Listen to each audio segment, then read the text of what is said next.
Let's get into some football, baby. Um, I want to start with Alabama, Greg. I feel like it's a fine place to start. I feel like all the early returns on Kalen DeBoer have been exceedingly positive, which you could be cynical about and be like, yeah, it's spring, everybody's positive. But I look at DeBoer's resume. He's got the most flawless resume of pretty much any head coach you will ever find. He obviously now has a machine that he has taken over that has more talent and more advantages than any he has ever been in charge of. And I watched that spring game, dude, and I came away pretty damn impressed. Saw a lot of pad popping. I feel like I'm seeing an Alabama team that's going to be built maybe on the ground first, and then DeBoer continuing to develop Milroe out of spring. Very general question here: are you more or less bullish than you were on the Tide going into this spring portion of the season? Well, I would say probably slightly more. I agree with you with the identity. It's always so hard, and I don't know if you guys do this. Like I've fallen victim in the past. Been doing this for a while now, but I've fallen victim to in the past too. Oh man, dude, they can run the ball. Like man, they're pounding it. Like their receivers are unbelievable, and what you don't realize is that maybe that their secondary is a liability. Or maybe their defensive line isn't as good, and maybe the offensive line looks good because the defensive line they're going against isn't great, which is a huge concern, right? But I actually came away knowing that they were without some key pieces that are difference makers. One at the defensive line spot in Jaheim Otis, one at the second level in Campbell. Like being without those two guys is going to be a challenge. And they were able to run the ball really well. Like I know they're like guard to guard. They feel great about their personnel. And they get tackle. They feel pretty good. Yeah, with Elijah Pritchett and the progress he's made. So those were the big question marks. And the other thing I was trying to figure out is like, all right, you lose Dallas Turner, you lose Chris Braswell. The year before that, you lose Will Anderson. Like you've lost a lot on the edges of the defense the last couple of years. They feel really good about their edge guys. Now, they're all going to have different roles more than likely. So you probably see more than what you saw last year where it's like, all right, well, Dallas can stop the run. Dallas can rush the passer. Dallas can get off on obvious passing downs. Like he can do everything. So you might see three guys filling that one void, but they all feel pretty good about the roles that those guys will carve out for themselves. So I think the staff is excellent. Like you talked about. I mean, he's never had access to resources like this. Whether it's NIL resources or facility resources. Shoot, dude, the guy back in the day was making sandwiches for his team for a pregame meal when he was at Sioux Falls. So he's never out of the mud, dude. Same way Saban did back in the day. Yeah, I mean, peanut butter and jelly, piece of cake, right? But either way, man, I mean, like this guy is the real deal. Like his attention to detail, his willingness to delegate, and I think the players too, in a good way. Like there was this anxiety that was always created in the locker room, like this fear of, all right, if I don't play well today, I'm getting replaced. You know what I mean? Like, and that was to me what I needed. Like I needed that fear of failure, that looking over your shoulder, that sense of discomfort. But I don't know if the modern player likes that as much, knowing the options available to them. So that has softened over time. But now with Kalen DeBoer, there's no anxiety. Like these guys feel loved, they feel taken care of, they feel all these things. So I think the Saban to DeBoer transition has been beautiful too, because he's kept a lot of the things that Saban has used in success and didn't go and say, this is my team, this is my program, we're doing it my way. Like, and that's a delicate thing too. So his ego or lack thereof and being willing to bring in the Saban parts into what he does has been huge too. So I'm super bullish on the Tide this year.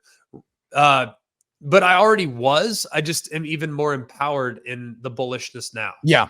Where did you see Milroe grow the most? I mean, are you anticipating a I wouldn't say Michael Penix like season from him? I think the offense will be more of a still run first offensive line, something that maybe he didn't have as much success consistently with at Washington a year ago. But can he lean on that passing attack with Milroe and maybe some new weapons on the outside? Well, there's going to be a lot of new weapons on the outside. We know that. They're going to likely be without Jalen Hale, who got injured in one of the scrimmages a couple weeks back. So that's very disappointing. But they feel good about the speed that they have at wide receiver. and the versatility that they have at wide receiver. Like at Washington, guys had specific roles. It's like, all right, you're a slot, you're an X, you're a flanker, let's go. Like that's what guys were at Bama. And I think Coach Saban's recruited to this. He wanted pieces, and it really started 6 or 7 years ago. Like everyone's interchangeable. Like on one particular play, this guy could be playing Z, the next play's in the slot, the next play's in the backfield and motioning out, the next play's at X. I mean, guys are just kind of all over the place. So they want to be able to create mismatches with all their receivers at all different places. So they've done that intentionally, but that's a little different than what Kalen has done in the past at Washington and at Fresno prior to that. So that I think has been an adjustment, but with where Milroe's at right now in the spring game, it's hard to get a gauge. Yeah. They were rotating so much. I mean, like Aaron, I couldn't imagine. Well, I can because I lived it, but I remember how challenging it was when we're running the ball great for 3 series and I throw one pass in 3 series, and then all of a sudden there's a 3rd and 9 and I got to hit it to extend a drive on an important situation. I hadn't thrown the ball in 30 minutes. It's like it's hard to get into a rhythm as a passer like that. And that was kind of how, and T-Bob, you know that too. I mean, Les viewed throwing the football as a sign of weakness. He used to say there are only 3 things that can happen and 2 of them are bad. Yeah. What's it saying? I'm like, okay, yeah, that kind of explains it all right 100%. So I think that it was tough to get a gauge on his progress in the spring game because it was just intermittent, and he would be in for a series and started nicely, and then he'd sit out for a while, and then he'd go in, and they didn't get much going. It was hard to get a gauge, but I think they're pleased with his growth. Obviously continuing to hone in on the accuracy, the footwork, letting your feet talk to you. All those things are parts of his game that he's trying to progress in. But they continue to go back to, man, what makes you different? Like what makes you special? Like it's great that you want to prove to everyone how great a passer you are. That's awesome. Like we want that for you too. Like we want you to be an NFL quarterback and to be a guy that's selected in the 1st round and to be a game changer.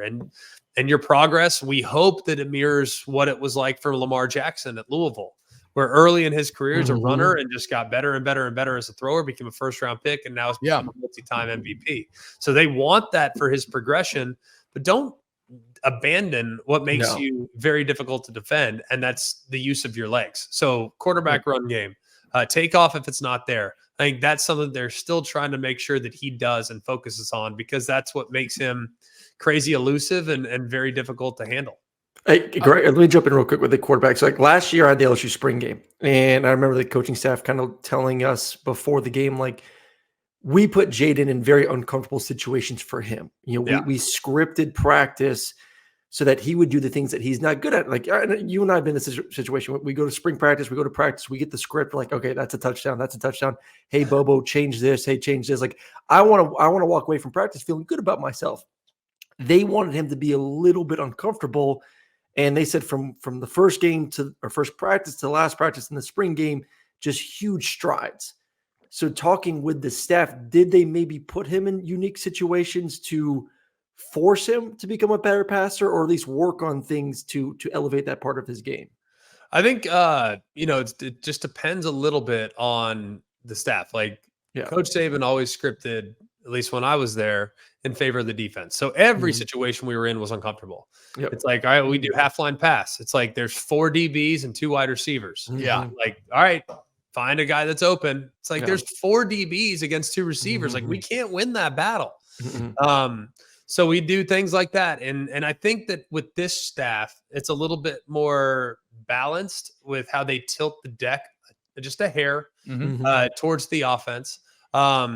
Not that the defense is playing at a disadvantage, but I think they definitely want, because so much of playing quarterback is confidence.